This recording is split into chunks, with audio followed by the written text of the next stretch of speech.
Hey, I said we would be back for episodes weekly for the history of.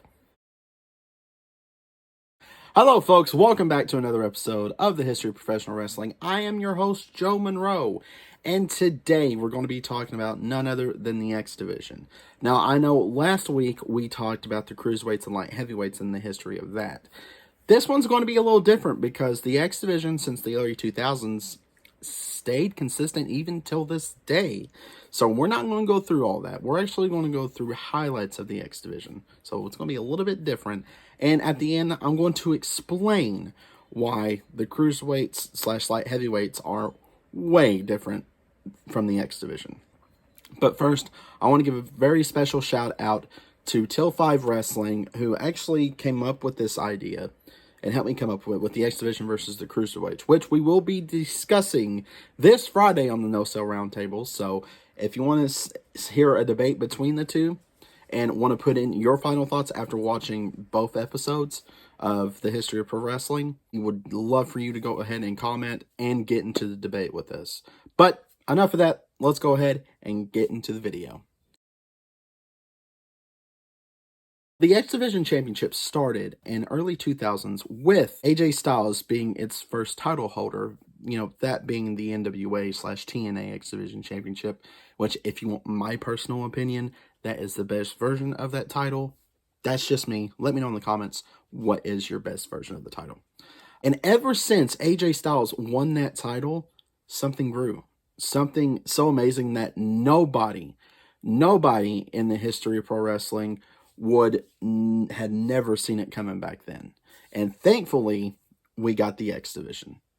And key members of early X Division, AJ Styles, Amazing Red, and Christopher Daniels, just to name a few competitors. These men would help grow the X Division, especially the rivalry between AJ Styles and Christopher Daniels. That's probably one of the best rivalries in TNA history. If you haven't checked out that rivalry, I urge you to check it out because it led throughout the 2000s. But not only did we get amazing matches, not only were there amazing competitors, there were also amazing match types. Now, you're probably thinking match types. What are you talking about? Like TLC, Hell in a Cell, stuff like that? Exactly. That is exactly what I'm talking about. So I want to go ahead and let's discuss the very first match type. Now, this match type was actually in 3 different styles. This is the X Cup or World X Cup or Super X Cup, whatever you want to call it. This is this tournament style. Now, the Super X Cup was just kind of like the Super Juniors Cup. It's a one-on-one competitive tournament with the winner winning the cup. Now, the America's X Cup was based off of Team Division, just like the World X Cup. Both of these cups were based off the point system. But the biggest difference was the America's X Cup was specifically, I could be mistaken, but this is what I found in my research, specifically with American teams. And they can either compete in singles or tag team matches. But the World X Cup was based off different teams from different countries, mainly Japan, Mexico, Canada, and the United States.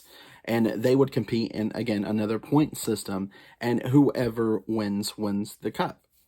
I personally think that's a genius idea. I would still love to see something like this in wrestling. I know there's different promotions that probably do something similar to this, but to me, that was something different. That was something that could showcase not only people who was signed with TNA at the time, but people who were signed with partner promotions like CMLL or New Japan Pro Wrestling. So if you haven't checked out any of these tournaments, again, I want to urge you to check them out. Probably some of the best professional wrestling you'll see ever. Now, something else I want to point out, and this is probably the best gimmick that came out of the X Division. Well, thanks to the X Division, I should say. I'm talking about the Ultimate X match. Now, you're probably thinking, what the heck is the Ultimate X match? Do they get on the ladder and climb? Not necessarily, no. So the Ultimate X has 4 towers on each post. And honestly, this is what made the 6-sided ring a little more interesting because you had that extra post to the side. But the 4 posts still work for a squared ring, whatever. But you'll have a tower on each side, And between the four towers are two cables that will stream across each other. And right in the middle will either be a red X or a championship. Now, you're probably thinking, should it be the X Division Championship? Yes, it mainly was. But there was a few times where the TNA tag team titles were competed in this match. And I want to say it was during when the Motor City Machine Guns had the titles. Because both men, Alex Shelley and Chris Sabin, were other key figures in the mid-2000s for the X Division. You're probably thinking, okay, so two cables, they can just climb a ladder, right?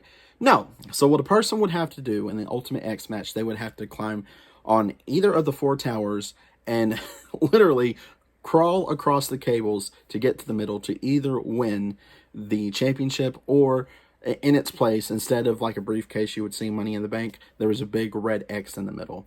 And usually with that type of style, with the X involved, whoever wins and grabs the red X ends up becoming the number one contender for the X Division Championship. Now, those were just two different match styles. Thanks to one division, just one division. And it's insane to think that a certain division can come up with, things like that. I want to get into the weight limit thing because a lot of people get a very big misconception over it.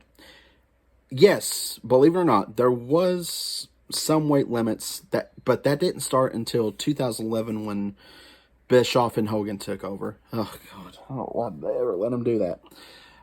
But the weight limit whenever they took over was 225 pounds. Until 2013, it was moved up to 230. Then in October 2013, they basically did away with it because Samoa Joe ended up competing in an Ultimate X match, and at the time, he was 280 pounds. Not trying to throw shade at Joe, that's just the example I was able to find to finally do away with this stupid weight limit. Okay, now, you're probably thinking, well, why would they have a division? Well, think of the X Division Championship as the Cruiserweight Championship and the Intercontinental Championship or United States title meshed together. This was their secondary title. And at times, it actually overshadowed the NWA or the TNA World Heavyweight Championship because, the partner deal with NWA until they broke off. That's a whole other different history lesson entirely. But it overshadowed that at points in time in history.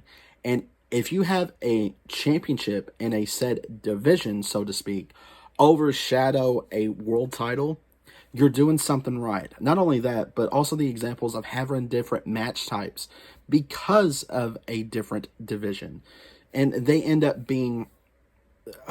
this whole division, to me, is a prime example of creating something new and it actually working. And it's still working to this day.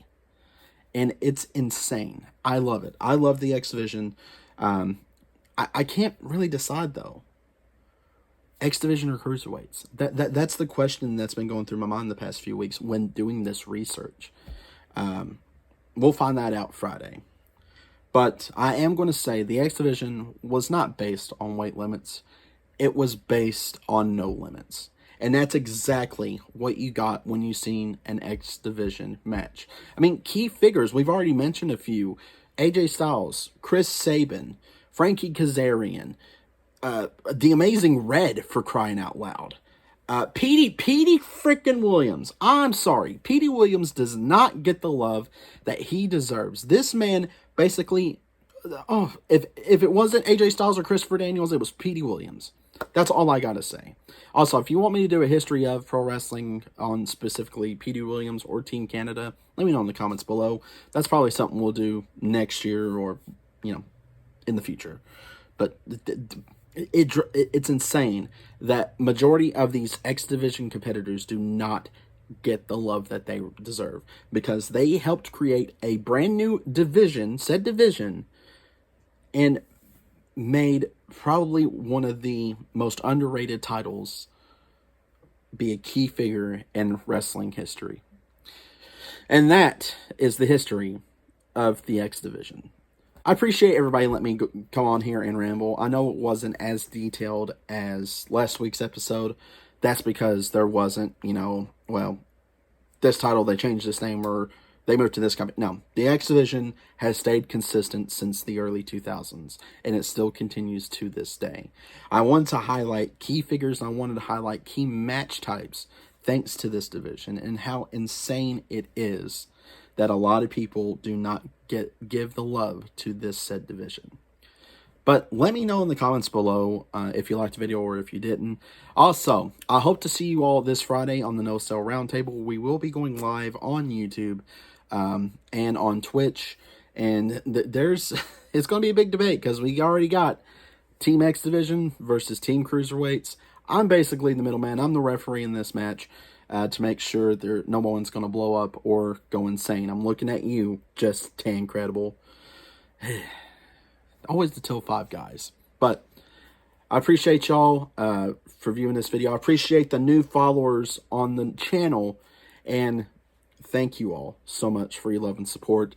If you enjoy pro wrestling, love it, enjoy it, keep spreading the good word about professional wrestling. But if you're going to be a troll and you're going to sit there and trash professional wrestling because you don't have anything better to do with your life, shut up and enjoy professional wrestling.